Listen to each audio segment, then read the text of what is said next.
এরাই সেই প্রবাসী যাদের কাছে আপনারা কয়েক মাস পর পর বিভিন্ন মডেলের মোটা অঙ্কের টাকার মোবাইল ফোনের আবদার করে বসেন। অথচ কোনোদিন কি খোঁজ নিয়ে দেখেছেন আপনার পরিবারের সেই প্রবাসী মানুষটি বছরের পর বছর কাটিয়ে দিচ্ছেন সাদা কালো ডিসপ্লের একটি মোবাইল ফোন দিয়ে। এরা সেই লোক যারা ভোর ৫টায় কাজের জন্য বের হয়ে যান, অথচ আপনারা ঠিকই সকাল ১০টা পর্যন্ত নাক ডেকে ঘুমাচ্ছেন।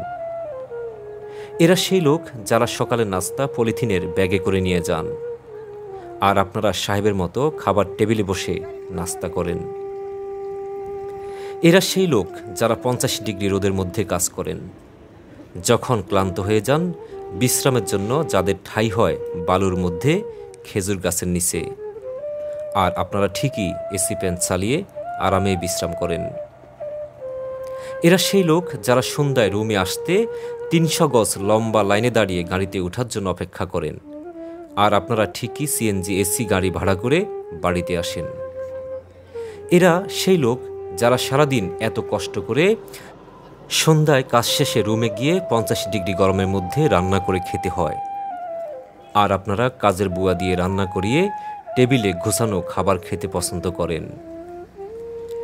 এরাই সেই লোক যারা সময় বেঁধে বাড়িতে আপনাদেরকে কল করে, কেন জানেন? যাতে করে খরচ বেশি না হয়। আর আপনারা ঠিকই রাত দিন বেহুলা সুরে বিনা প্রয়োজনে কথা বলে যাচ্ছেন। এরা সেই লোক যারা অতি কষ্টে দিন কাটালেও বাড়ির কাউকে বুঝতে দেয় না, মুখে মুচকি হাসি আর অন্তরে ব্যথা নিয়ে থাকে সব সময়, তবু এরা আপনাদের সুখী রাখতে চায়। আর আপনারা একবারও কি বোঝার চেষ্টা করেন প্রবাসে যে কত কষ্টে আছে আপনার প্রিয় মানুষটি?